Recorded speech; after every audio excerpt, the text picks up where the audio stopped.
He was just the maintenance worker, silent as a shadow. A single dad with calloused hands and a worn toolbox.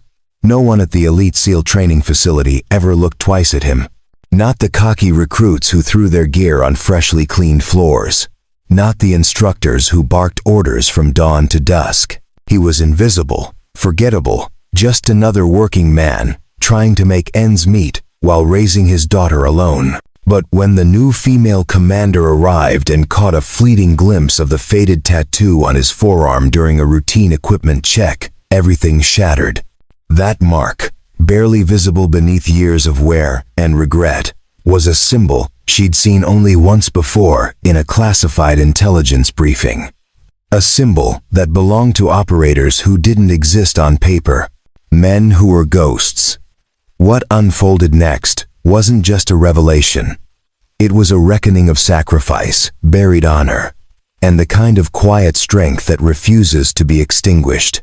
Before we jump back in, tell us where you're tuning in from, and if this story touches you, make sure you're subscribed, because tomorrow, I've saved something extra special for you. The floor of the SEAL training facility at Blackwater Naval Complex gleamed under the harsh overhead lights. Each tile scrubbed clean, each corner swept with the kind of attention most people reserve for things that mattered. Beneath the pull-up bars, and around the edges of the sparring mats, a man moved with quiet efficiency, pushing a maintenance cart loaded with cleaning supplies, tools, and replacement parts. Levi Armstrong didn't belong to this world anymore. Not really.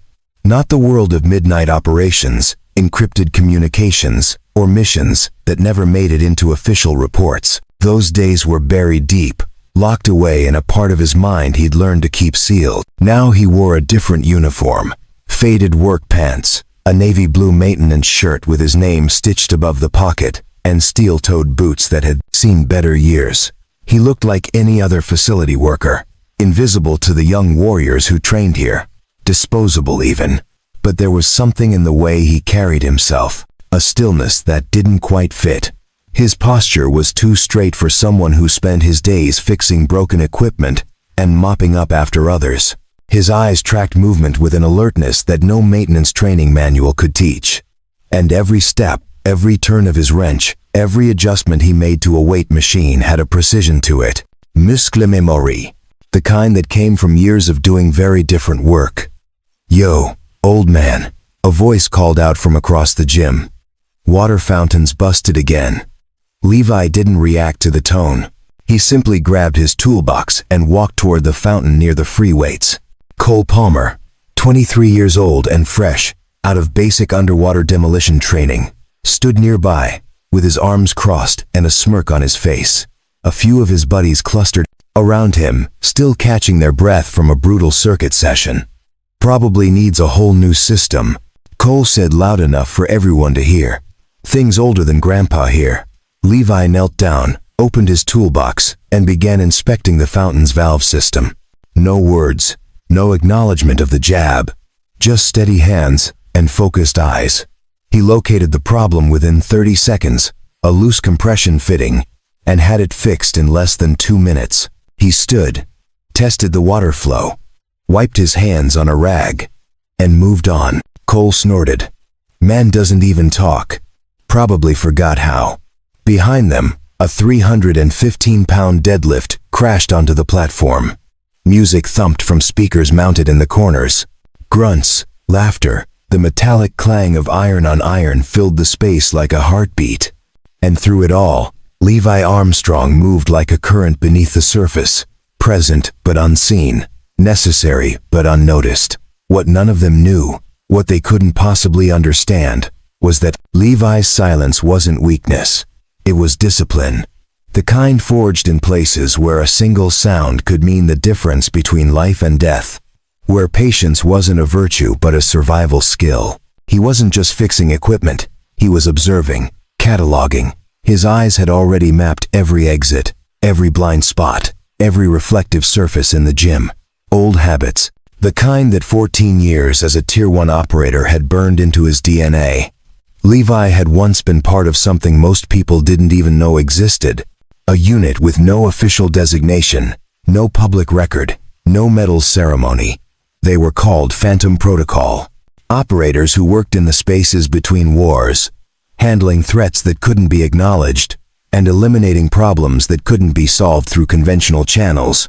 His call sign had been Wraith, but that was another lifetime. Now he was just Levi Armstrong, maintenance worker, single father to an 8-year-old daughter named Sophie. His world had shrunk to school drop-offs, parent-teacher conferences, fixing leaky faucets, and this job at a facility where he'd once briefed commanders on operations that would never see daylight. Why does he even work here? One of the younger recruits whispered as Levi walked past, carrying a replacement cable for the lat pull-down machine. Guy's like a robot or something. Levi heard it. He heard everything. His hearing had been trained to pick up whispers in sandstorms, footsteps on gravel from 50 yards away, the distinctive click of a safety being released. But he didn't react. He simply continued to the machine, removed the frayed cable, and began threading the new one through the pulley system. The gym was massive, easily 10,000 square feet of open training space. One wall was lined with framed photographs of former SEAL teams, faces blurred in some, sharp in others. Unit citations hung beside them, some faded with age. Levi paused near that wall, his eyes drifting to one photograph in particular. It was grainy, taken in low light. A group of operators standing in front of a helicopter, faces obscured by night vision goggles and tactical gear. No names, no dates, no context. But Levi knew every man in that photo. He'd served with them, bled with them, buried 3 of them. He was in the photo too, second from the right, face half hidden in shadow. He turned away before the memories could catch up. The afternoon stretched into evening. Recruits cycled through in waves. Some worked with quiet determination. Others, like Cole Palmer, performed every rep like it was a personal audition. Levi moved between them all, tightening bolts, replacing worn grips, cleaning up spilled water and forgotten towels. At one point, he found himself near the heavy bags. A young recruit was practicing strikes, but his form was sloppy. Feet too close together, shoulders tense, punches coming from his arms instead of his core. Levi watched for a moment, then quietly adjusted in the angle of the bag while the recruit took a water break. When the recruit returned and threw his next combination, the difference was immediate. The bag responded better, the impact more solid. The recruit looked confused for a second, then continued, his confidence growing with each strike. Levi moved on. No acknowledgement needed. No credit taken. That was the thing about real strength, real skill. It didn't need an audience. As the sun began to set, casting long orange light through the high windows, Levi packed up his cart. His shift was ending. Soon he'd drive his aging Ford truck across town to pick up Sophie from after-school care, help her with homework, make dinner, and read her a bedtime story. That routine, simple and predictable, was the only thing that mattered now. But as he pushed his cart toward the storage room, he felt it. That familiar tingle at the base of his skull, the awareness that someone was watching him, not with casual curiosity, but with focus. He didn't turn around, didn't change his pace, but his senses sharpened, his breathing steadied, and somewhere deep inside, a part of him that had been dormant for years flickered awake. Someone had noticed, and in Levi Armstrong's experience, being noticed was rarely a good thing. The morning air at Blackwater Naval Complex carried the sharp scent of salt and diesel fuel. Waves crashed against the nearby coastline. A constant rhythm that had become white noise to everyone who worked there. But for Commander Amber Maxwell, standing at attention in the facility director's office, every sound was still new, still distinct. She'd arrived at 0600 hours, exactly as instructed. Her uniform was pressed to perfection, boots polished, insignia clean. But it wasn't the decorations that defined her. It was the way she held herself, the calm intensity in her eyes, the sense that she'd earned every inch of the authority she now carried. At 34, Amber Maxwell was the youngest female commander Blackwater had ever seen. Some whispered it was a diversity hire. Others said she'd only made it this far because of political pressure. They didn't know about the 3 tours she'd served in hostile territories. They didn't know about the bullet wound in her left shoulder or the shrapnel scars hidden beneath her uniform. They didn't know that she'd turned down 2 promotions because she wanted field experience, not desk duties. And they certainly didn't know about her brother. Lieutenant Jackson Maxwell had been a SEAL, one of the best, according to everyone who'd served with him. He'd died 6 years ago, during a classified operation that his family was never fully briefed on. The official report said equipment failure. The unofficial whispers said something else entirely. Something about a mission that went sideways, a unit that didn't exist, and operators who vanished from all records. Amber had spent years trying to understand what really happened to Jackson. Every door she'd knocked on had been closed. Every file she'd requested had been redacted. Every question had been met with silence, but she hadn't stopped searching. This assignment to Blackwater wasn't random. She'd requested it specifically, because buried in her brother's personal effects, she'd found a single photograph, him standing in this very facility, arm around another operator, both of them smiling. On the back, in Jackson's handwriting, "The ones who stay in the shadows are the ones who keep the light on." Preparing and narrating this story took us a lot of time, so if you are enjoying it, subscribe to our channel, it means a lot to us. Now back to the story. She didn't know what it meant, but she knew it mattered. Commander Maxwell, the facility director, said, pulling her from her thoughts, "Your primary responsibility is operational readiness and recruit evaluation. We run a tight ship here. These men are preparing for the worst environments on the planet. Your job is to make sure they're ready." "Understood, sir." "Good. Start with a facility walkthrough. Get familiar with the layout, the personnel, the rhythm. Any questions?" "No, sir." 20 minutes later, Amber was walking through the main training complex. She moved with purpose, clipboard in hand, observing everything. The obstacle course outside where recruits were running through mud and barbed wire. The armory where weapons were cleaned and maintained. The mess hall where conversations were loud and competitive. And then she entered the gym. The space was exactly what she expected. Loud, intense, saturated with the smell of sweat and determination. Recruits were scattered across the floor, some lifting, some grappling, some running drills. Instructors barked corrections and encouragement in equal measure, but it was the quiet figure near the far wall that caught her attention. A maintenance worker, mid-40s maybe, moving between machines with a toolbox and a calm that seemed out of place in all the chaos. He wasn't rushing, wasn't distracted, just methodical, efficient, almost meditative in his movements.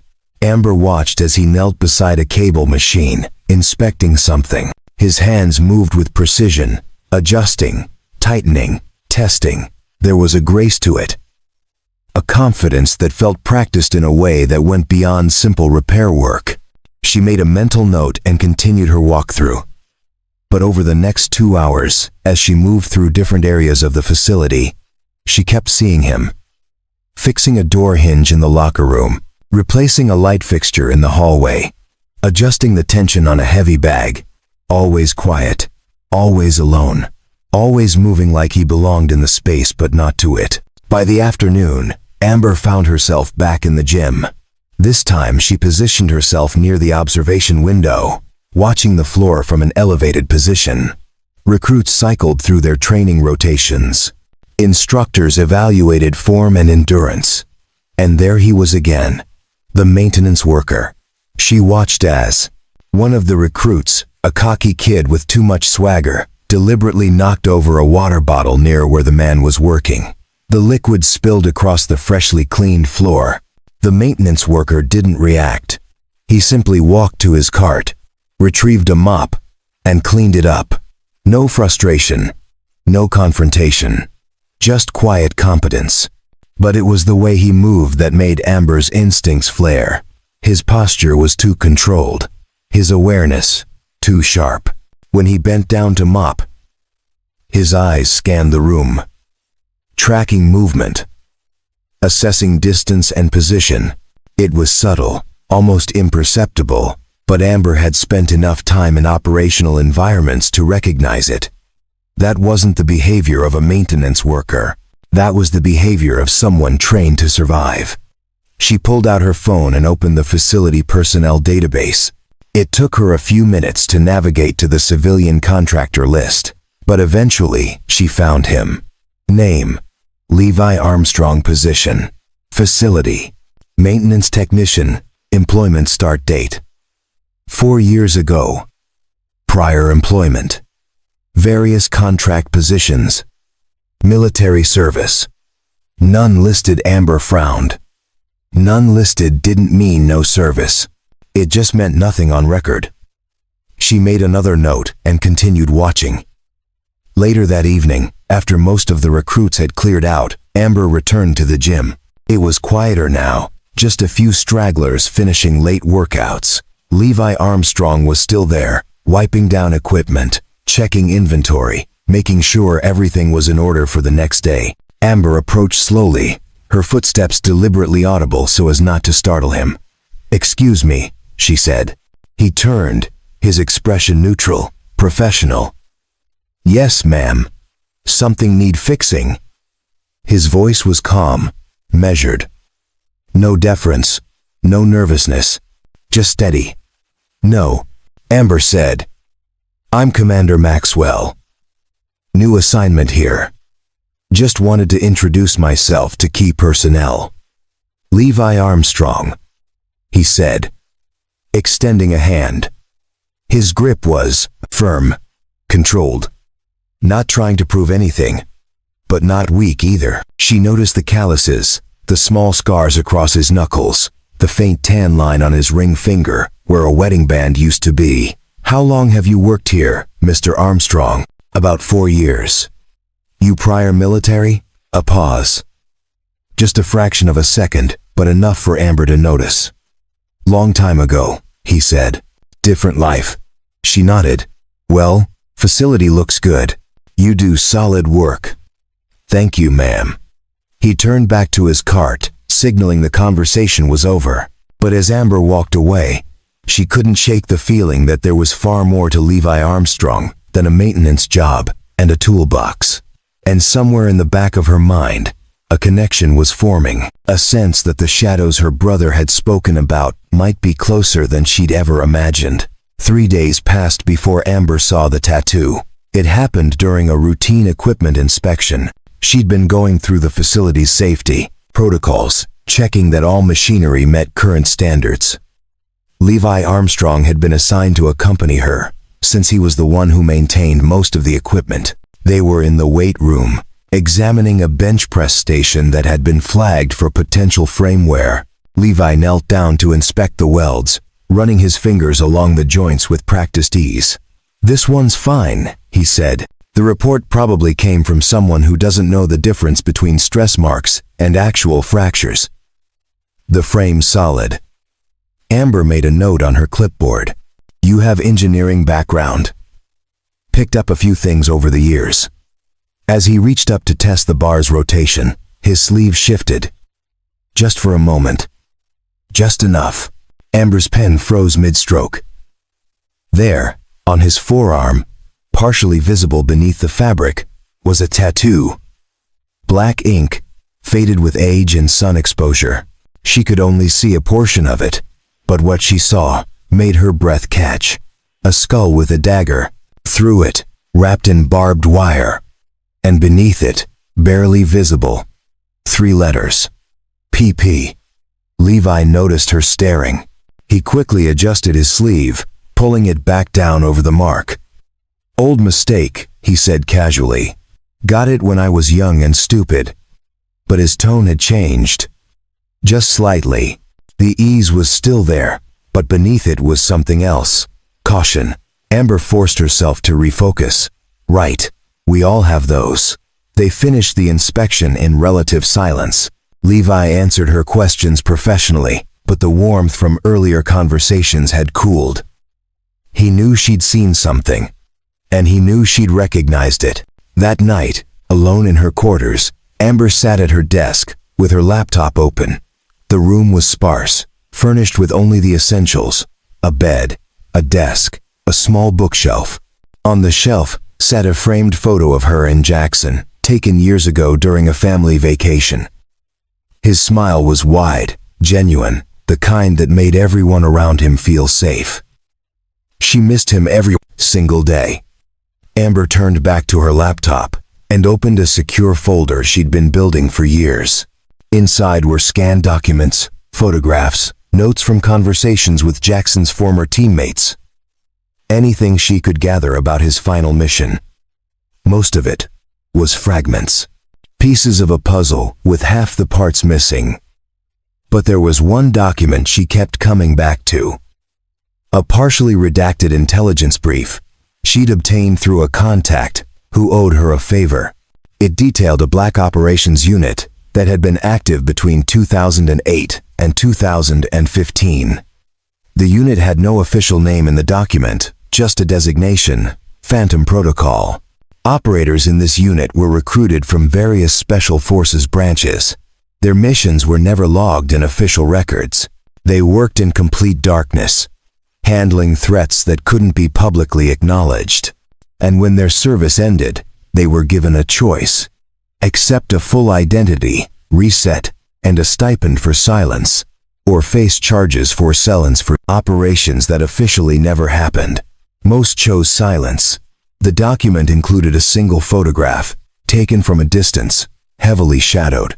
A group of operators standing near a helicopter. Their faces were obscured, but one detail was visible on several of them: tattoos. Specifically, a skull with a dagger through it, wrapped in barbed wire. The symbol of Phantom Protocol. The letters P stood for exactly that. Amber's hands trembled slightly as she zoomed in on the image. She'd looked at this photo 100 times before, always searching for some sign of Jackson, but now she was looking for something else. Someone else. The figure second from the right had the same build as Levi Armstrong. Same height, same posture. The quality was too poor to confirm identity, but the possibility was there.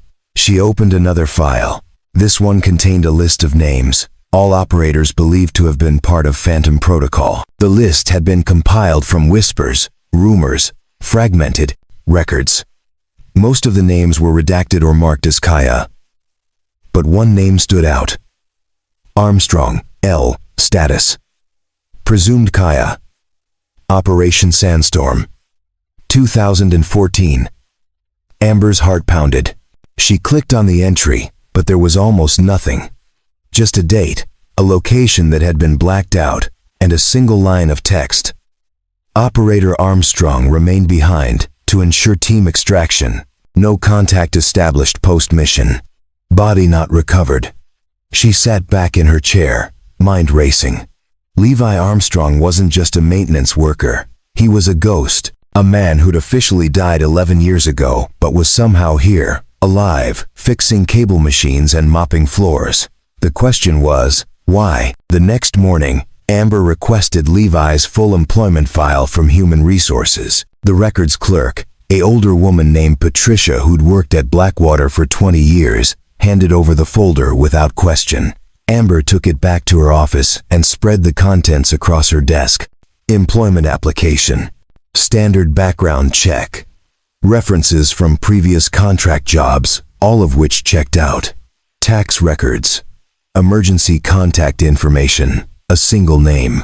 Sophie Armstrong, daughter, age 8. But there was something missing. No DD, 214 form, no discharge papers, no military service record at all. For someone who moved like Levi Armstrong, who carried himself with that kind of control and awareness, the absence of military documentation wasn't an oversight. It was intentional. Amber pulled up the facility's security footage archives. She scrolled through days of recordings, watching Levi's routines. The way he entered the building each morning at exactly 0545 hours. The way he swept every room, his eyes always tracking, always assessing. The way he positioned himself during busy periods, always with his back to a wall, always with clear sightlines to exits. These weren't habits, they were training. She froze the footage on one particular frame. Levi was reaching up to adjust a pull-up bar, and his sleeve had ridden up again. The tattoo was clearly visible. Amber screenshot the image, enhanced it, and compared it to the intelligence brief photo. It was a match. She closed her laptop and stared at the framed photo of Jackson on her desk. Her brother had died on a mission with Phantom Protocol, and now one of his unit members was here, working in the same facility where Jackson had once trained. This wasn't coincidence. Amber stood and walked to the window, looking out over the training grounds. Recruits were running drills in the early morning light, their shouts and commands drifting through the glass. Somewhere out there was a man who held answers. Answers about what really happened to Jackson. About why Phantom Protocol was disbanded. About what truths had been buried beneath layers of classification and silence. And Amber Maxwell wasn't going to let him disappear again. Not this time. Amber Maxwell had learned early in her career that the truth rarely volunteered itself.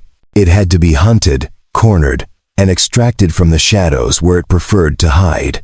And right now, the truth about Levi Armstrong was buried deeper than most. She spent the next 2 days digging. Her first call was to an old friend at Naval Intelligence, a man named Harris who'd served with her during her second deployment.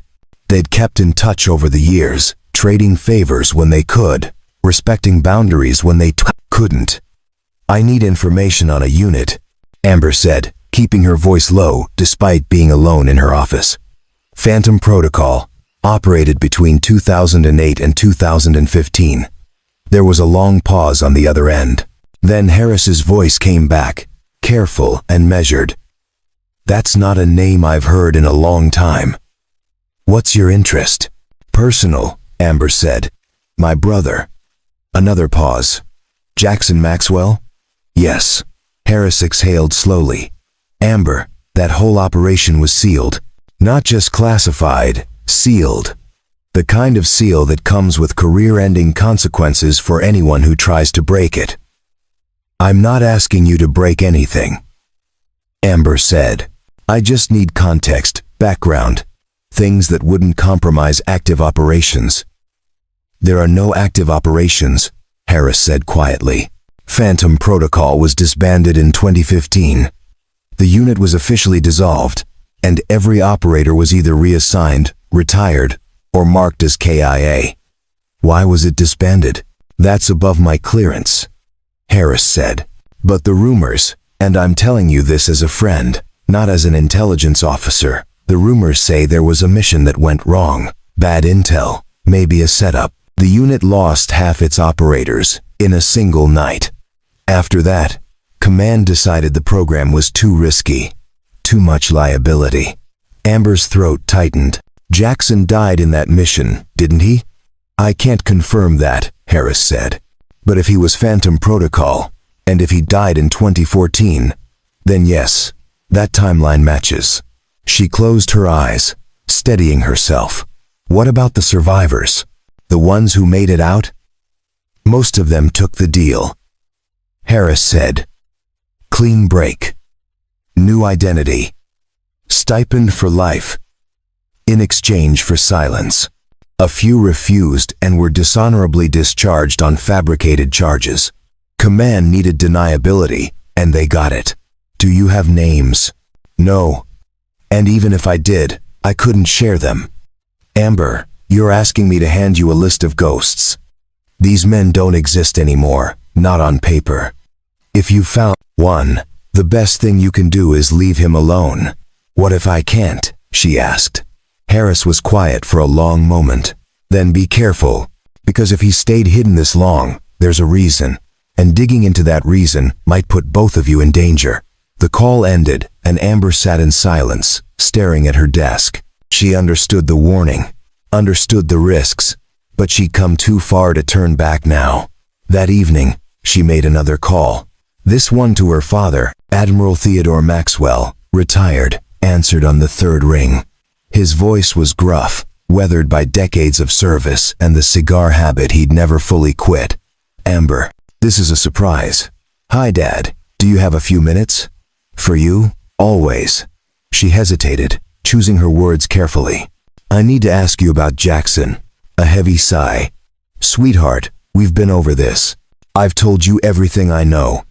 "I don't think you have," Amber said gently. Not because you're hiding anything, but because I don't think you were told everything either. Silence. Dad, was Jackson part of a unit called Phantom Protocol? The silence stretched longer. When her father finally spoke, his voice had changed. Harder, more guarded. Where did you hear that name? Research. And I think I found someone who served with him. Amber, listen to me very carefully, her father said. That unit doesn't exist, it never did, and if you found someone claiming to be part of it, you need to walk away. Right now. Why? Because those men were involved in operations that could start wars if they ever became public. Because the people who authorized those missions are still in power, and they will protect their secrets at any cost. And because if Jackson was part of that world, then he knew the risks and accepted them. So you're telling me to just forget about him? Amber's voice cracked slightly. To pretend I don't have questions. I'm telling you to honor his sacrifice by staying safe, her father said.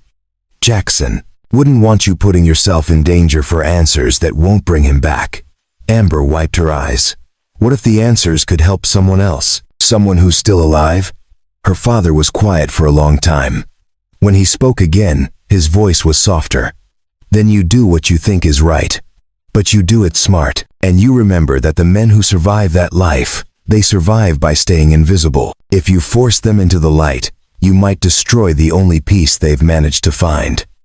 After the call ended, Amber pulled out a wooden box she kept in her footlocker. Inside were Jackson's personal effects, the few items the Navy had returned to her family after his death. A watch, dog tags, a wallet with a faded photo of their family, and at the bottom, wrapped in tissue paper, a small notebook. She'd looked through it before, but only briefly. Most of the pages were mundane. Training notes, workout routines, book recommendations.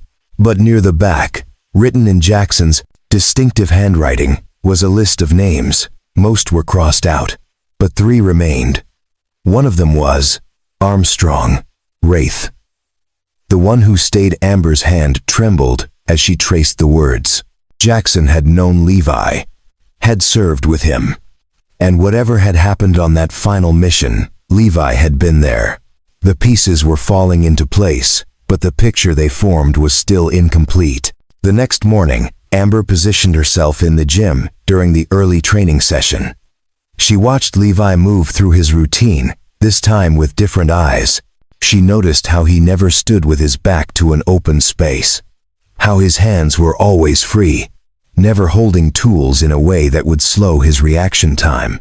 How he tracked every person who entered or exited, assessing threat levels without conscious thought. And she noticed something else. The way some of the older instructors treated him, not with disrespect, but with a subtle deference. A nod here, a brief acknowledgement there. They knew, maybe not his full story, but they sensed something. Levi finished adjusting a rowing machine and turned to find Amber standing a few feet away. "Commander," he said evenly. "Something I can help you with?" Ross Dendashin. She met his eyes. "I think we need to talk, privately." His expression didn't change, but she saw the calculation behind his eyes. The decision being made in real time. Finally, he nodded. "My shift ends at 1,600 hours. There's a maintenance shed near the south perimeter. It's quiet. I'll be there," Amber said. As she walked away, she felt the weight of what was coming. This conversation would change everything. For both of them. And there was no turning back. The maintenance shed sat at the edge of the facility, tucked between a storage building and the perimeter fence. It was a small structure, barely larger than a garden shed, filled with spare parts, tools, and supplies. The kind of place no one visited unless they needed something specific. Amber arrived 5 minutes early. The sun was beginning its descent, casting long shadows across the compound. She could hear the distant sounds of training drills, the rhythmic cadence of running feet, the sharp commands of instructors pushing recruits to their limits. But here, in this forgotten corner, everything was quiet. The shed door opened, and Levi stepped inside. He closed it behind him, not aggressively, just with the careful precision of someone who understood the value of privacy. He leaned against the workbench, arms crossed, expression neutral. "You've been asking questions," he said. "Not an accusation, just a statement." "I have," Amber admitted, "because I saw your tattoo, and I know what it means." Levi was quiet for a moment, then pulled up his sleeve, fully revealing the mark. The skull, the dagger, the barbed wire, and those two letters. P. Phantom Protocol. Amber said softly. He nodded. "A lifetime ago. You were declared Kaya in 2014. Operation Sandstorm." "I was," Levi said. "Officially, I died in the Hindu Kush Mountains during an exfiltration gone wrong. Unofficially, I made a choice." "What kind of choice?" Levi pushed off the workbench and moved to the small window, looking out at the training grounds. "The kind where you decide what matters more, the mission or the men." Amber waited, giving him space to tell it his way. "We were sent to extract a high-value target," Levi continued. "Someone who had intel on a terrorist network planning attacks on U.S. soil. The mission was supposed to be clean. In and out. No contact. But the intel was wrong. Or maybe it was a setup. We never found out which." His jaw tightened. "We walked into an ambush, lost 3 men in the first 60 seconds. The rest of us were pinned down in a compound with no air support and no extraction. Command gave us an order: destroy all evidence and scatter. Every man for himself. And you didn't follow that order." Amber said quietly. Levi shook his head. "There were wounded. 2 operators who couldn't move on their own. Command said leave them, that extraction wasn't possible. I said that wasn't acceptable." He turned to face her. "Your brother was one of them." Amber's breath caught. She'd suspected, but hearing it confirmed hit differently. "Jackson took shrapnel to the chest," Levi said. "Collapsed lung, internal bleeding. He needed immediate medical attention, and we were 12 miles from the nearest safe zone. So I stayed, carried him, and the other wounded operator, through hostile territory, while the rest of the team followed the scatter order." "You saved him," Amber whispered. "I tried," Levi said, his voice heavy. "Got them both to the extraction point. Called in a favor from a private contractor I knew. Someone who owed me. Got a bird in the air, unsanctioned, unlogged. We loaded the wounded, and I sent them out. But you didn't go with them." "I couldn't," Levi said. "The compound we'd hit, it had intelligence. Files. Hard drives. Communication. Logs. If I left it, the enemy would know exactly what we'd been after and who we were. So I went back. Alone. Rigged the whole place to blow. Destroyed everything. Then disappeared into the mountains." He leaned against the wall, suddenly looking older, more tired. "Took me 3 weeks to get out of country. By the time I made contact, I'd been declared KIA, and command made it clear that was how it needed to stay. They said if I came back, they'd court-martial me for disobeying orders, charge me with compromising the mission, make an example." "So you took the deal," Amber said. "I took the deal. They gave me a new identity, a clean background, and a monthly stipend. In exchange, I disappeared. No contact with former teammates, no acknowledgement of service, no questions asked." Amber felt tears burning behind her eyes. Jackson survived the extraction. He made it to a field hospital. They stabilized him. Levi's eyes closed. "I know. I kept tabs. From a distance. Made sure he was okay. He died 3 days later." Amber continued, her voice breaking. "Infection. The shrapnel had carried bacteria into his chest cavity. Even with antibiotics, it spread too fast." Levi's hands clenched into fists. "I'm sorry. I thought getting him out would be enough." "It was," Amber said firmly. "Levi, you gave him a chance. Without you, he would have died in that compound. Because of you, He got 3 more days. 3 days where our family could say goodbye. Where he could tell us he loved us one last time. That matters. Levi looked at her, and for the first time, she saw the weight he'd been carrying. The guilt, the loss, the sacrifice. He talked about you, Amber said. Not by name, because he couldn't, but he told us about a teammate who wouldn't leave anyone behind, who carried him through hell because it was the right thing to do. He called him a ghost who chose to haunt the living, to keep them safe. A tear slipped down Levi's cheek. He wiped it away quickly, but not before Amber saw it. Why maintenance work? She asked gently. You could have done anything. Gone anywhere. Because I have a daughter. Levi said, his voice steadying. Sophie. She's 8 years old. Her mother died when she was 2. Cancer. I'm all she has. He looked out the window again. I needed a job that was stable, quiet, somewhere she could grow up safe. And when I saw the opening here, at this facility, I thought maybe I could still serve. Not in the way I used to, but by making sure this place runs smoothly, by watching over these young warriors, even if they don't know it. Amber stepped closer. You've been protecting them. I've been trying, Levi said. Some of these kids, they're talented, strong, fearless, but they're also reckless. They think war is glory. I know better, so I watch. And when I see someone heading down a dangerous path, I try to steer them, quietly. That's why the older instructors respect you, Amber said. They've figured it out. Levi shrugged. Maybe. Or maybe they just appreciate that the equipment works and the floors are clean. Amber smiled slightly. I don't think that's it. They stood in silence for a moment, the truth finally laid bare between them. What happens now? Levi asked. Amber met his eyes. That depends. What do you want? I want to keep living quietly, he said. Keep raising my daughter. Keep doing this work. Then that's what will happen, Amber said. Your secret stays with me.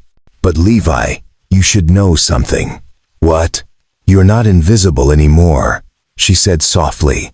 At least not to me. The next morning started like any other. Recruits filed into the gym at 0600 hours, still shaking off sleep. Adrenaline beginning to replace coffee as their primary fuel. The air was cold, the lights harsh, and the instructors were already positioned, ready to push bodies and minds to their breaking points. Levi Armstrong arrived at his usual time, pushing his maintenance cart through the side entrance. He moved through his morning routine with the same quiet efficiency as always, checking equipment, replacing worn parts, making sure everything was in working order. But something had shifted. Word had begun to spread. It started with whispers. Fragments of conversation caught between sets, passed along during water breaks. Someone had seen the tattoo. Someone else had heard a rumor. An older instructor had made an offhand comment that the maintenance guy wasn't who he seemed. And Cole Palmer, always eager to establish dominance, had been listening. Levi was tightening the bolts on a bench press when Cole approached, flanked by 3 other recruits. They positioned themselves in a loose semicircle, blocking his exit path, not overtly threatening, but intentional. Hey, Armstrong, Cole said, loud enough to draw attention. Got a question for you.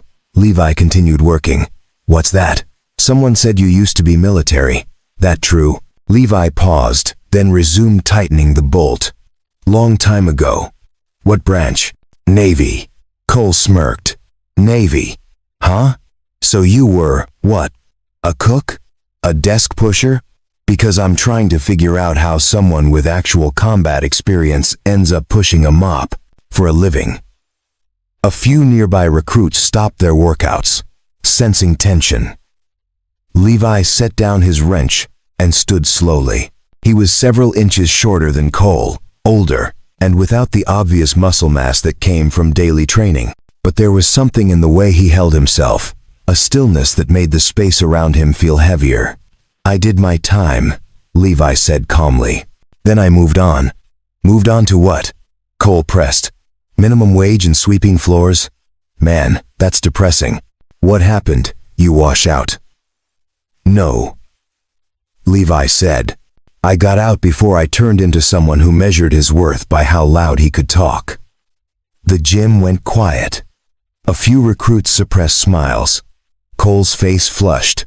You got something to say to me, old man? Just an observation, Levi said. You're strong, fast, probably score high on every physical test, but you lead with ego instead of discipline. That'll get you killed. Or worse, it'll get the men beside you killed. Cole stepped closer, jaw tight. You don't know anything about me. I know enough, Levi said. I know you're the type who thinks respect is taken, not earned. I know you see everyone around you as competition instead of teammates. And I know that in a real firefight, you'd be the first one to panic because you've never learned to control yourself. The words landed like punches. Cole's hands clenched into fists. You want to test that theory? Cole asked, voice low and dangerous. Levi didn't move. I don't need to test it. I've seen it 100 times. Men like you burn bright and fast, then they're gone. The ones who last are the ones who know when to stay quiet and when to move. Cole's breathing had quickened, adrenaline surging. Put your hands up. I'm not fighting you, Levi said. Why? Because you're scared. Because I have nothing to prove. Levi replied. Not to you, not to anyone. Cole lunged forward, grabbing Levi's shirt at the collar. Maybe I'll make you prove it. And that's when Amber Maxwell's voice cut through the tension like a blade. Recruit Palmer. Step back. Now. Cole froze. He turned to see Commander Maxwell striding across the gym floor, her expression cold and controlled. I said step back. Cole released Levi's shirt and took 2 steps backward. Hands raised in mock surrender. Just having a conversation, ma'am. That didn't look like a conversation, Amber said. She stopped a few feet away, her gaze sweeping over the scene. It looked like harassment. And in this facility, harassment of any personnel, military or civilian, is grounds for disciplinary action. With respect, Commander, Cole said, his voice dripping with false politeness, this man was insulting my abilities. I was defending myself. By physically intimidating someone half your size who was doing his job, Amber asked. That's your definition of defense? Cole's jaw worked, but he said nothing. Amber turned to Levi. Are you all right, Mr. Armstrong? Levi nodded. Yes, ma'am. No harm done. She studied him for a moment, then looked back at Cole. You and I are going to have a conversation in my office. Right now, the rest of you, back to your training. The gym slowly returned to motion, though dozens of eyes remained on the scene.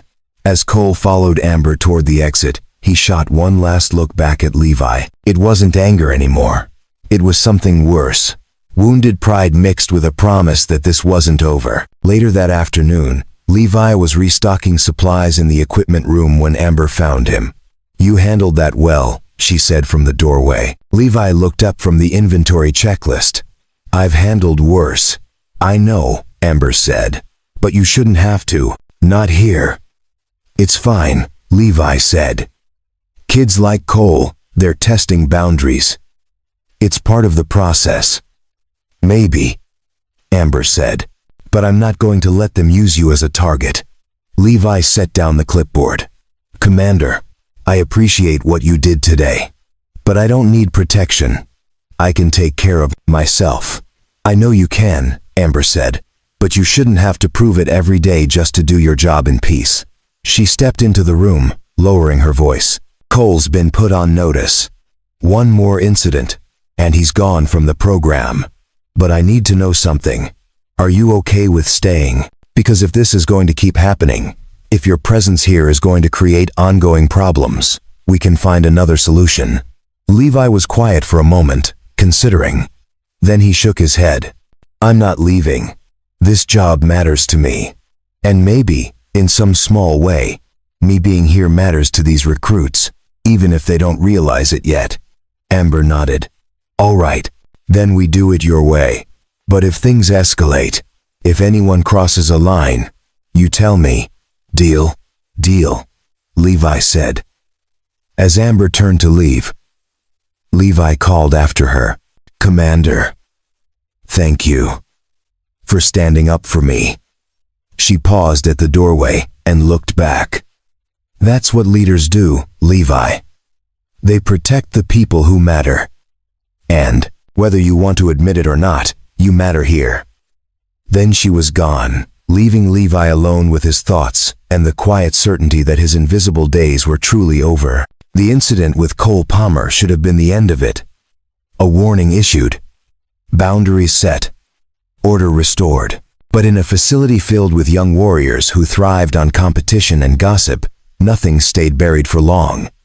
Over the next week, the whispers grew louder. Recruits began paying closer attention to Levi Armstrong.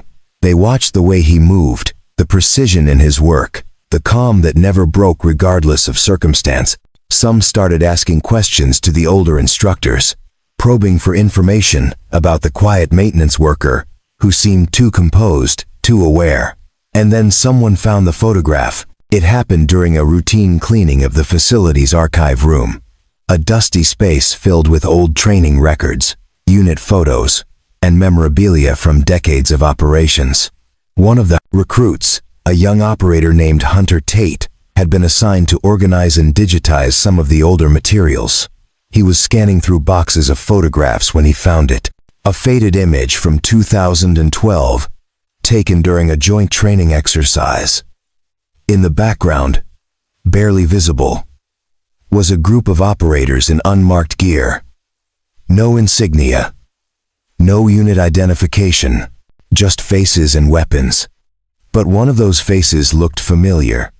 Hunter enlarged the image on his computer, adjusting the contrast and brightness. The figure in the back, partially shadowed, had the same build and profile as Levi Armstrong. And on his forearm, just barely visible, was the edge of a tattoo. Hunter sat back in his chair, heart pounding. He made a copy of the image and, against his better judgment, shared it with a few of his teammates. By the next morning, it had spread through the entire recruit class. Levi noticed the change immediately. The way conversation stopped when he entered a room. The way eyes followed him with a new intensity. Not mockery anymore, but curiosity mixed with something that looked like respect, or maybe fear. He kept his head down and continued his work, but he knew it was only a matter of time before someone confronted him directly. That moment came during the afternoon training session. The gym was packed, every station occupied. Recruits were rotating through circuit training, pushing themselves through burpees, kettlebell swings, and rope climbs. The energy was high, competitive, each man trying to outperform the others. Levi was near the back wall, replacing a worn cable on the lat pull-down machine. He was focused on his work, hands steady, mind calculating tension ratios and load capacity. Then Cole Palmer's voice rang out, clear and challenging. Hey, Armstrong. Question. Levi didn't look up. I'm working, Palmer. This'll just take a second, Cole said, moving closer. Several other recruits began gravitating toward them, sensing confrontation. Someone found an old photo. Group of operators from 2012. Unmarked gear. No unit identification. Black Ops type stuff. Levi's hands didn't stop moving. Lot of photos like that around here. Yeah, Cole said. But this one's interesting. Because there's a guy in the background who looks exactly like you. Same build, same face, same tattoo. The gym was getting quieter now. More recruits were stopping their workouts, attention drawn to the exchange. So, here's what I'm wondering, Cole continued. Were you really just Navy, like you said? Or were you something else? Something you've been hiding? Levi set down his tools and turned to face Cole. His expression was calm, but there was a weight in his eyes that made several of the closer recruits take an involuntary step back. I told you I served, Levi said quietly. What I didn't tell you is that it's none of your business what I did or didn't do. I think it is my business. Cole shot back. Because if you were some kind of elite operator, and now you're here mopping floors, That means either you screwed up bad or you're lying about who you are. Either way, we deserve to know." The tension in the room was thick enough to cut. Every eye was on Levi Armstrong, waiting to see how he would respond. And that's when Amber Maxwell stepped into the center of the gym. "That's enough," she said, her voice carrying authority that silenced the remaining murmurs. She walked straight toward Cole and Levi, her posture rigid, her expression unreadable. "Commander, with respect," Cole began, "we have a right to know. You have a right to train." Amber cut him off. "You have a right to earn your place in this program. But you don't have a right to interrogate civilian personnel about their past." She turned to address the entire gym. "All of you, listen carefully. Mr. Armstrong's employment here is legitimate. His background has been vetted. What he chooses to share about his service is his decision, not yours to demand." "But Commander," Hunter Tate spoke up, holding his phone with the photograph on screen. "This photo, it's from a classified operation. If he was part of it, then he earned the right to privacy," Amber said firmly. She walked over and looked at the phone screen, then back at the assembled recruits. "How many of you know exactly what your instructors did during their service? The missions they ran, the operations they were part of?" Silence. "You don't know," Amber continued, "because the nature of special operations is that much of it remains classified for years, sometimes decades. Men and women serve in ways they can never talk about, make sacrifices they can never acknowledge, and carry burdens they can never share." She moved to stand beside Levi. "Mr. Armstrong is one of those men, and instead of demanding his story, you should be thanking him for his service and showing him the respect he's earned." Cole wasn't backing down. "So you're confirming he was special operations?" Amber's eyes hardened. "I'm confirming that he's a veteran who deserves dignity and privacy, just like every other person who's worn the uniform." She let that sink in, then continued, "But since you're all so curious, let me tell you something. The man you've been dismissing as just a maintenance worker served in one of the most classified units in naval special operations. He conducted missions in environments where failure meant death, where success meant silence, and where coming home meant carrying ghosts no one else could see." The gym was absolutely silent now. "He was part of Phantom Protocol," Amber said, and several of the older instructors in the room straightened, recognition flashing across their faces. "A unit so classified that most of you will never see a single declassified file about it. His call sign was Wraith, and the reason he's here, working quietly, living humbly, is because he chose a different kind of service after his official service ended." She turned to look at Levi, and there was something in her expression that went beyond professional respect. It was personal, deep, earned through shared understanding. "This man saved my brother's life," Amber said, her voice quieter now but no less powerful. "Carried him 12 miles through hostile territory to an extraction point, then went back into enemy fire to complete the mission. He was declared KIA because he stayed behind to protect his team, and when he finally made it out, he chose to disappear rather than accept recognition." She faced the recruits again. "So, before any of you judge him for pushing a mop or fixing your equipment, ask yourselves this: what have you done that's worthy of judging a man like that?" No one spoke. No one moved. Cole Palmer, for the first time since Levi had met him, looked genuinely humbled. He stared at Levi with new eyes, seeing not a janitor but a warrior who had chosen peace. Amber's voice cut through the silence one final time. "Now get back to training, and show Mr. Armstrong the respect he's earned." The gym slowly came back to life, but everything had changed. The looks directed at Levi weren't curiosity or mockery anymore. They were awe, respect, and for some, something close to reverence. Levi stood quietly, feeling exposed in a way he hadn't in years. But when he met Amber's eyes, he saw understanding. She'd given him something he didn't ask for, but perhaps needed. Validation. Acknowledgement. A return from the shadows. He nodded once. A silent thank you. She nodded back, then turned and walked toward her office, leaving Levi standing in a gym that would never see him the same way again. The response came faster than either Levi or Amber expected. 72 hours after the public revelation, in the gym, a classified message arrived through secure channels. Amber was summoned to a video conference with Joint Special Operations Command. No explanation provided. Attendance mandatory. She sat alone in the facility's secure communications room, the walls lined with signal-blocking material. A single monitor displaying the seal of JSOC. Her stomach was tight with anticipation. She knew what this was about. The screen flickered to life. 3 figures appeared, each in separate video windows. Admiral Von Steele, current commander of Naval Special Warfare, Colonel Patricia Gaines, legal counsel for Special Operations, and a third person whose face was partially obscured, identified only as Dodd Oversight. Commander Maxwell. Admiral Steele began, his voice carrying the weight of 4 decades of service. Thank you for joining us on short notice. Sir, Amber replied, keeping her posture rigid. We need to discuss a situation that's come to our attention. Steele continued. Specifically, your public confirmation of classified information regarding a former operator and a unit that officially doesn't exist.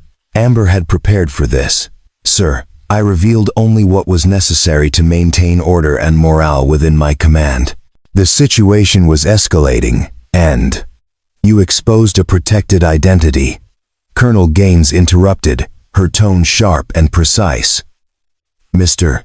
Armstrong was given a full, operational shield following his separation from service.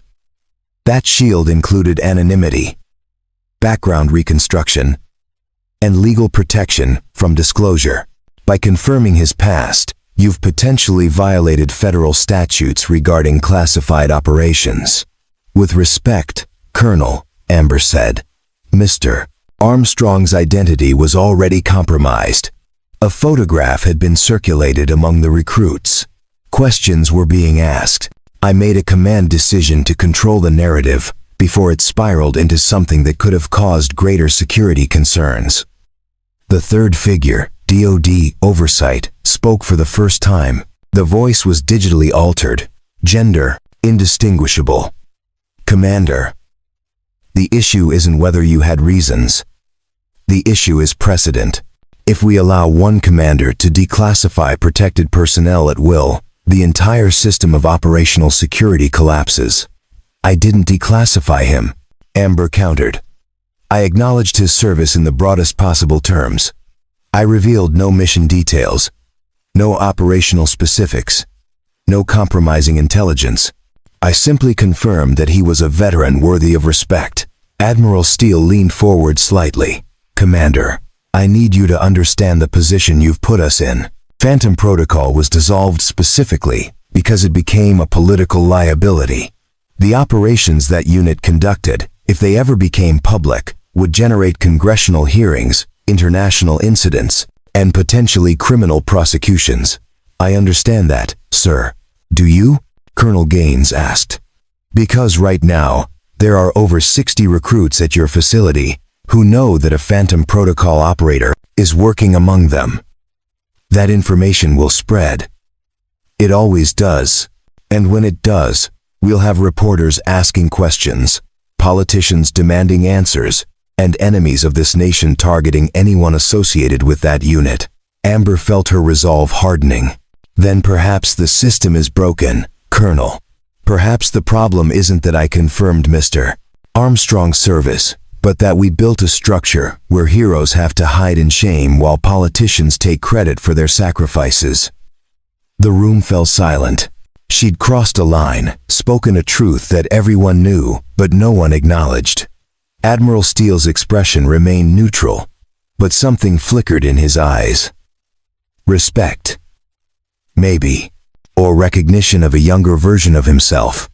Commander Maxwell, he said carefully, your conviction is admirable. But conviction without discipline is just rebellion. And rebellion, however righteous, has consequences. What consequences, sir? Amber asked. Colonel Gaines answered, We're considering several options. Reassignment of Mr. Armstrong to a facility outside the continental United States. Mandated psychological evaluation to determine if his presence in an active training environment poses security risks. Or, if necessary, revocation of his operational shield and formal investigation into any disclosure violations. Amber's blood ran cold. You'd destroy his life over this? We'd protect national security, Gaines replied. His life, while regrettable, is secondary to that mission. That's not acceptable, Amber said, her voice rising despite her attempts to control it. Mr. Armstrong gave everything for this country. He saved lives, completed impossible missions, and then disappeared, without asking for anything in return. And now you want to punish him because I tried to give him basic dignity. What we want, the Dodd oversight voice said, is containment. The situation at Blackwater must be controlled. The recruits must be debriefed and reminded of security protocols, and Mr. Armstrong must be relocated or removed. Amber took a breath, steadying herself. I have an alternative proposal. Admiral Steele raised an eyebrow. We're listening. Leave Mr. Armstrong where he is, Amber said. But change his role. Make him an official consultant for operational psychology and team dynamics. Give him a title that explains his presence without revealing classified details. Let him mentor these recruits in resilience, decision-making under pressure, and the long-term costs of this career. She leaned forward, passion driving her words. These young operators are being trained to fight, to kill, to win. But no one's teaching them how to come home afterward. How to live with what they've done. How to find purpose when the mission ends. Mr. Armstrong can teach them that. Not because it's in a manual, but because he's lived it. Colonel Gaines frowned. That would require formal acknowledgement of his past service. It would require acknowledgement that he's a veteran with relevant experience. Amber corrected. Nothing more specific than that. We control the narrative, we maintain security, and we turn a potential liability into an asset. Admiral Steele sat back, considering. The silence stretched for nearly 30 seconds. Finally, he spoke. Colonel Gaines, what's your legal assessment? Gaines was quiet for a moment. If we structure it correctly, with proper documentation and limited disclosure, it could work. We'd need Mr. Armstrong's cooperation, full security briefings for the recruits, and ongoing monitoring. But it's not without precedent. Insmation. The DoD oversight voice added. It would require approval from several oversight committees. Then get that approval, Admiral Steele said with finality. Commander Maxwell, you have 48 hours to brief Mr. Armstrong and obtain his consent. If he agrees, we'll move forward with your proposal. If he refuses, he'll be relocated, and his shield will be reinforced through other means. Clear? Crystal clear, sir, Amber said. One more thing, Steele added, his tone softening slightly. Your father would be proud of you. You fought for your people. That's what good commanders do. Just make sure you're also thinking 3 moves ahead, because the people watching this situation, they're thinking 5 moves ahead. Understood? Yes, sir. The screen went dark. Amber sat alone in the silent room, her heart pounding. She'd bought Levi time, maybe even a future, but she'd also put both of their careers on the line. She stood, straightened her uniform, and headed for the door. She had 48 hours to convince a ghost to step into the light, and she had no idea if he'd agree. Amber found Levi in the maintenance shed, the same place they'd had their first real conversation. He was organizing tools on a pegboard, each item placed with careful precision. The late afternoon sun filtered through the dusty window, casting long shadows across the concrete floor. We need to talk, Amber said from the doorway. Levi set down the wrench he was holding. I figured. Word travels fast in command circles. You heard? I didn't need to hear specifics, Levi said. You defended me publicly. That always has consequences. Amber stepped inside and closed the door. JSOC contacted me.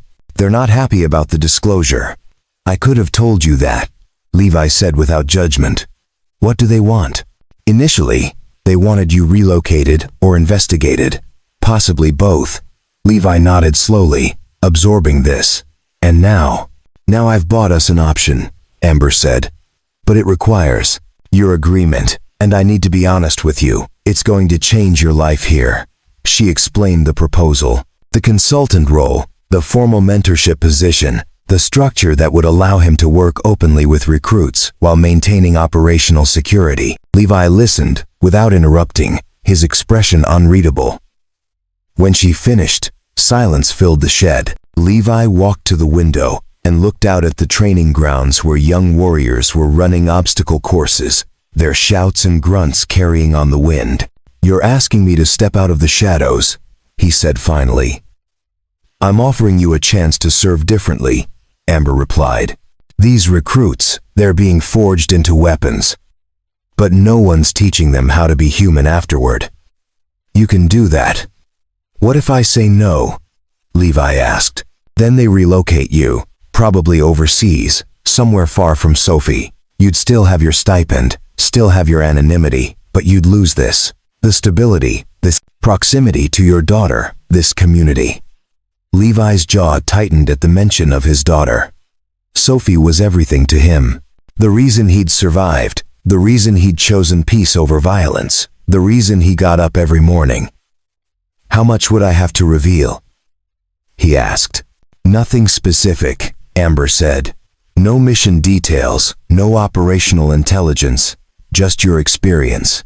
What you learned, what you carried, how you found your way back. Levi was quiet for a long time. When he spoke again, his voice was heavy with emotion. I spent 15 years being a ghost, existing in spaces between official records. And then I spent another 11 years trying to disappear completely. Being nobody. Just a maintenance worker, just a dad, just someone who fixes things quietly. He turned to face her. You're asking me to be seen again. To stand in front of people and admit that I was someone else once. Someone dangerous. I'm asking you to be whole, Amber said gently. You're not that operator anymore. But you're not just a maintenance worker either. You're both. And these young warriors need to see both. They need to know that strength isn't just about what you can do in combat. It's about what you become afterward. Levi looked at her. Really looked at her. And saw not just a commander but someone who understood. Someone who'd lost her own brother to this life and was trying to prevent more losses. Sophie comes first, he said. Whatever I decide, she stays protected. No media, no attention, no risk to her safety. Agreed, Amber said. That's non-negotiable. And I won't glorify what I did. Levi added. I won't tell war stories, like their adventures. These kids need to understand the cost, not just the glory. That's exactly what they need, Amber said. Levi took a deep breath, and Amber watched as decades of weight shifted on his shoulders, not disappearing, but redistributing, finding new balance. All right, he said finally, I'll do it, but on one condition. Name it. You let me do this my way, Levi said. No scripts, no official curriculum. I teach them what they need to learn when they're ready to learn it. Some lessons can't be scheduled. Amber extended her hand. Deal. They shook, and in that moment, something fundamental changed. Not just for Levi, but for the entire facility. 3 days later, Commander Amber Maxwell stood before the assembled recruit class in the main briefing room. Every seat was filled, the energy crackling with curiosity and anticipation. Word had spread that something significant was happening. Gentlemen, Amber began, her voice carrying authority and warmth in equal measure.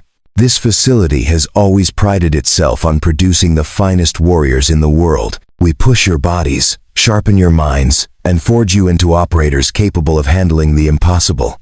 She paused, letting the words settle.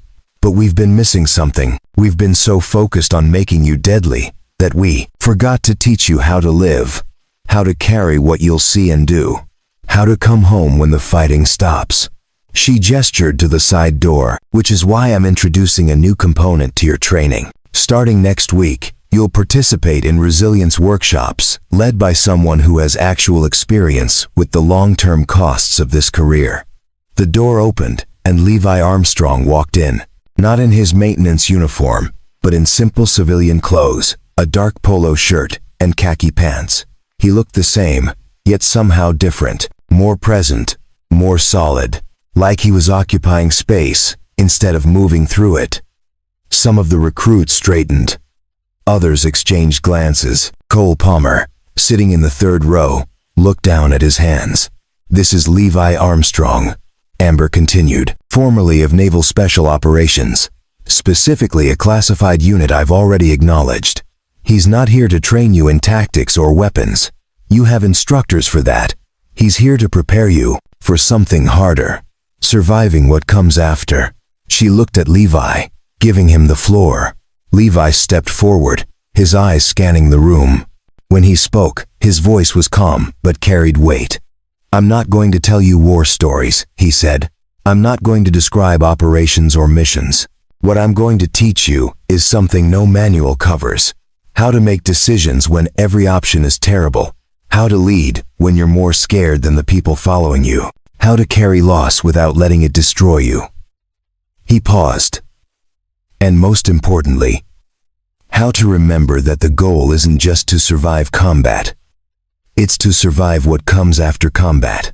To be able to look in the mirror 10 years from now and recognize the person staring back." The room was silent, every eye locked on him. "I'll be here twice a week," Levi continued. "Sessions are voluntary but recommended. Come if you want to learn. Stay away if you think you already have all the answers. But understand this. The strongest warriors aren't the ones who never break. They're the ones who break and then rebuild themselves into something better." He stepped back, and Amber concluded the briefing. As the recruits filed out, several approached Levi directly. Not to challenge him, but to thank him. To ask questions. To seek guidance. And for the first time in over a decade, Levi Armstrong felt like he was truly serving again. 6 months passed like water, finding new channels, reshaping everything it touched. The resilience workshops became the most attended voluntary sessions at Blackwater Naval Complex. Twice a week, recruits filled the briefing room to hear Levi Armstrong speak about things their tactical manuals never covered. He taught them about moral injury, about the weight of taking a life, about the difference between courage and recklessness. He taught them how to recognize trauma in themselves and their teammates, how to ask for help without shame, how to build lives that could withstand the pressure of what they would see and do. But more than the lessons, it was his presence that changed them. The way he listened without judgment, the way he shared his own struggles without self-pity, the way he made it clear that strength wasn't about never falling apart. It was about having the courage to put yourself back together. Cole Palmer was among his most dedicated students. The cocky recruit who'd once mocked Levi now sat in the front row of every session, taking notes, asking thoughtful questions. He'd approached Levi privately 3 weeks after the workshops began, voice thick with something that might have been regret. "I was wrong about you," Cole had said, "and I'm sorry." Levi had simply nodded. "You weren't wrong. You just didn't have all the information. Now you do. What matters is what you do with it." That conversation had marked a turning point for Cole. He still trained hard, still competed fiercely. But there was a new quality to his leadership. Less ego, more awareness. Less volume, more substance. The change rippled through the entire recruit class. Training scores improved. Team cohesion strengthened. Even the instructors noticed the difference. The way these young warriors were learning to balance aggression with compassion, intensity with wisdom.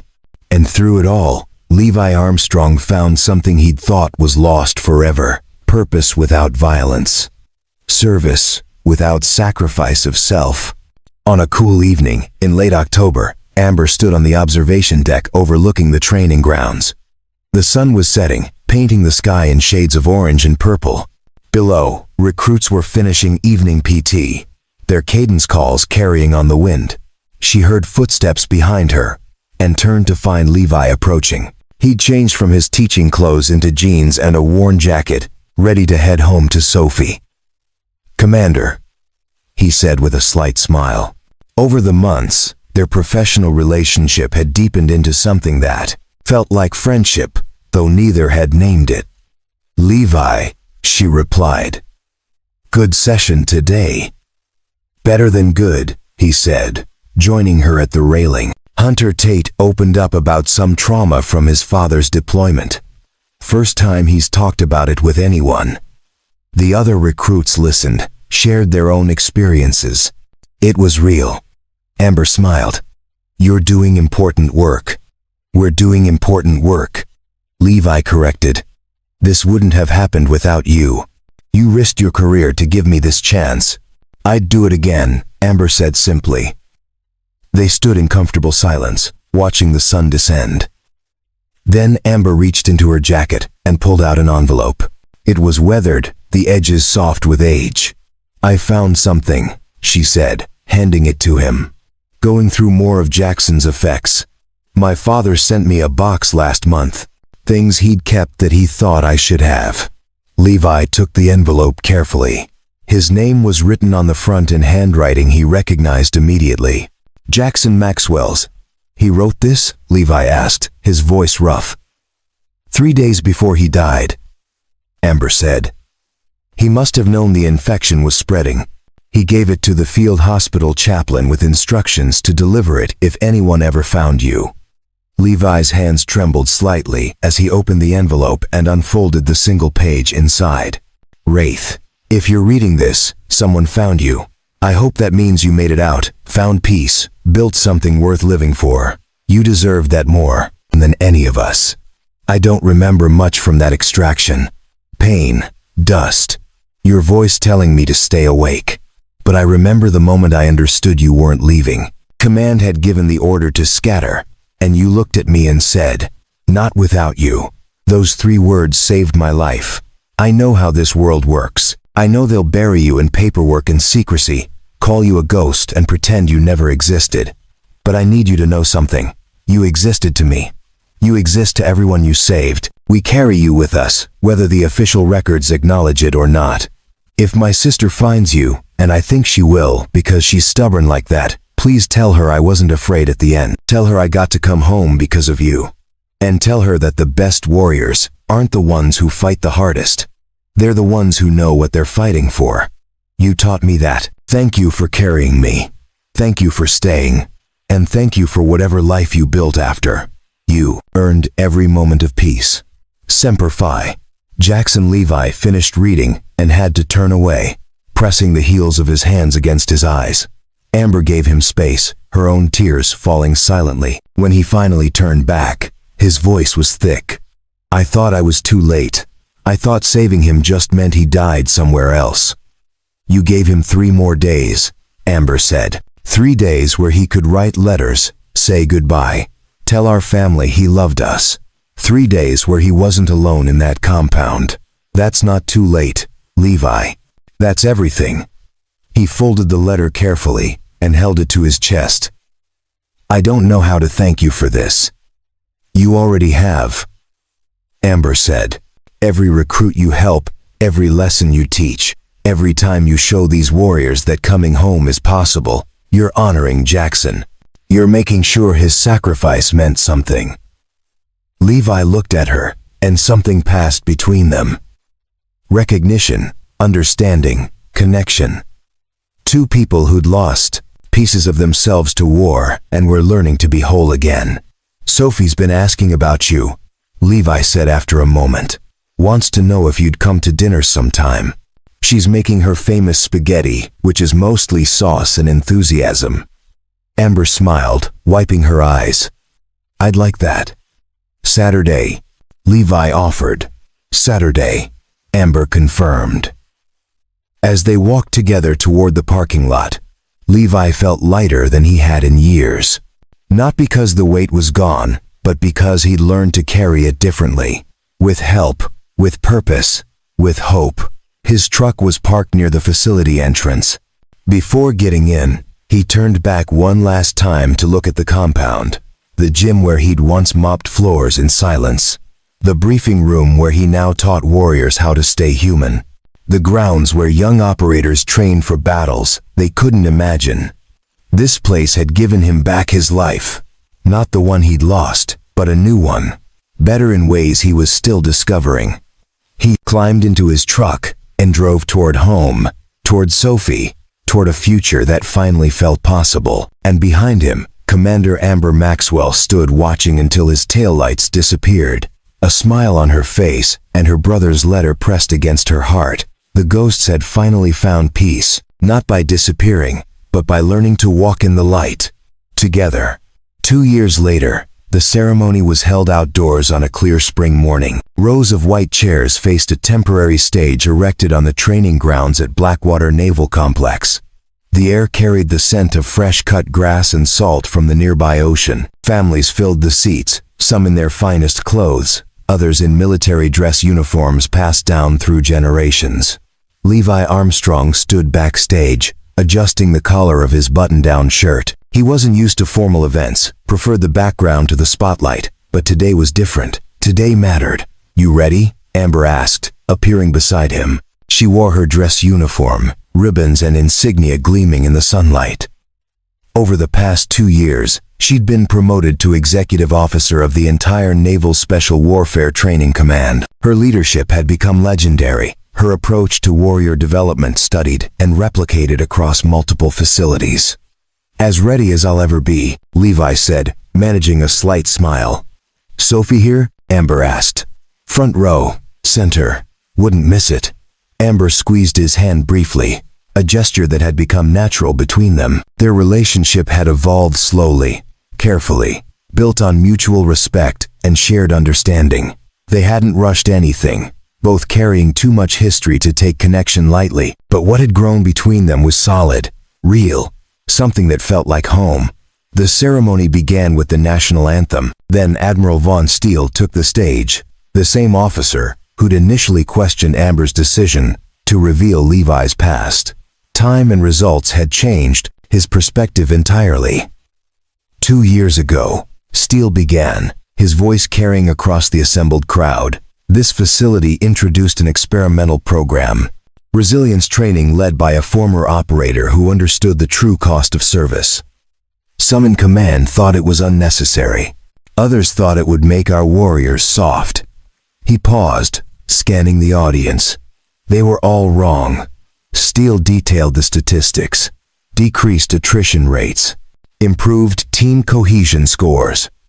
Reduced post-deployment mental health incidents among graduates. Most importantly, feedback from the field showed that operators trained through the new program were making better decisions under pressure, supporting their teammates more effectively, and adapting to civilian life with greater success. The results speak for themselves.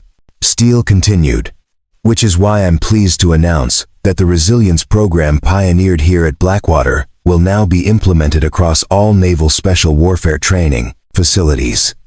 And we're establishing the Jackson Maxwell Fellowship for Warrior Resilience, named after a fallen hero whose sacrifice inspired this transformation. Amber felt tears prick her eyes. Her brother's name, spoken aloud, honored publicly. It was more than she'd ever hoped for. Steele gestured toward backstage. "Mr.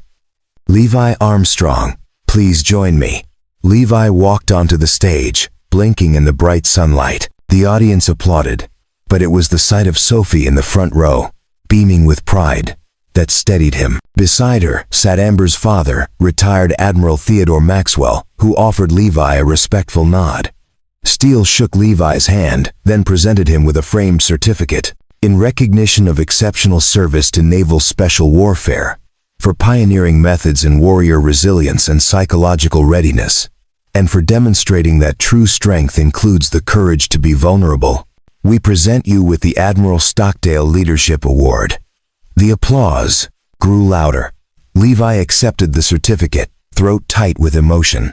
Not because of the award itself, but because of what it represented. Acknowledgement, validation, a statement that the work he was doing mattered. When the applause died down, Levi stepped to the microphone. He'd prepared no speech, decided instead to speak from the heart. "I'm not comfortable with recognition," he began. "Spent most of my career in shadows, and even more years trying to disappear completely. But I've learned something important. Hiding isn't the same as healing." He looked out at the audience, seeing recruits he'd mentored, instructors who'd supported the program, families who'd sent their sons and daughters into this life. "The warriors we train here are capable of incredible things. They'll go places most people can't imagine and do things that will never make headlines. But when they come home, they need more than discipline and toughness. They need permission to be human, permission to struggle, to heal, to ask for help." His voice strengthened. "This fellowship, this program, it's not mine. It belongs to every operator who carried invisible wounds. To my friend Jackson Maxwell, who taught me that coming home is just as important as completing the mission. And to Commander Amber Maxwell, who had the courage to believe that warriors could be both strong and whole." He glanced at Amber, standing just off stage, and saw pride shining in her eyes. "So to the families here today," Levi continued, "know that we're not just training your loved ones to fight, we're teaching them to survive, to thrive, to come home to you as complete people, not just as weapons. That's the promise we're making. And it's a promise I'll spend the rest of my life keeping." The applause that followed was thunderous. Recruits stood, then instructors, then the entire audience rose in a standing ovation that seemed to shake the very ground. Levi stepped back from the microphone and returned to Amber's side. She took his hand openly this time, in front of everyone. "Jackson would be proud," she whispered. "So would all of them." Levi replied, thinking of the faces he carried. The ones who didn't make it home. The ones whose sacrifice had led him here. To this moment. To this purpose. As the ceremony concluded, and families gathered for photographs, Sophie ran to her father and threw her arms around him. Levi lifted her easily, holding her close. "You were amazing, Dad," she said. "No, sweetheart," Levi replied, kissing her forehead. "We're amazing. All of us. Together. And surrounded by people who'd become family." Standing on ground that had witnessed both his lowest moments and his greatest transformations, Levi Armstrong finally understood what coming home really meant. Not a place, not a rank, not a mission accomplished, but the courage to be seen, to be known, and to keep serving, one quiet act of strength at a time. Up next, you've got two more standout stories, right on your screen. If this one hit the mark, you won't want to pass these up. Just click and check them out. And don't forget to subscribe and turn on the notification bell so you don't miss any upload from us.